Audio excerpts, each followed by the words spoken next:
6 कोटींचा माओवादी देवजी संघटनेचा नवा सर्वोच्च नेता दंडकारण्यात सुरक्षा यंत्रणा अलर्ट मोडवर। माओवादी चळवळीला नवं नेतृत्व मिळालं आहे। दंडकारण्यात गेल्या 3 दशकांपासून सुरक्षा दलांवर मोठ्या चकमकी घडवणारा जहाल माओवादी तिप्पिरी तिरुपती उर्फ देवजी उर्फ संजीव याला संघटनेच्या सरचिटणीस पदाची जबाबदारी सोपवण्यात आली आहे। मे महिन्यात सुरक्षा दलाने चकमकीत माओवादी सरचिटणीस बसवराजू याचा खात्मा केला होता।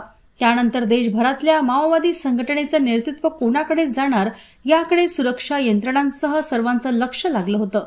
अखेर अलीकडेच छत्तीसगडमधील इंद्रावती नॅशनल पार्कच्या जंगलात झालेल्या केंद्रीय बैठकीत देवजीला सर्वोच्च पद देण्याचा निर्णय घेण्यात आला आहे। देवजी सध्या माओवाद्यांच्या सेंट्रल मिलिटरी कमांडचा प्रमुख असून तो गुरिला पद्धतीच्या हल्ल्यांमध्ये तरबेज मानला जातो। जवानांना जंगलात घेरणे, भूसुरुंगाचे स्फोट घडवणे आणि सुरक्षा दलांवर मोठ्या प्रमाणात हल्ले करणे हे त्याचे विशेष कौशल्य आहे। त्याच्या मास्टरमाइंड नियोजनामुळे दंडकारण्यात आतापर्यंत शेकडो जवानांनी प्राण गमावले आहेत।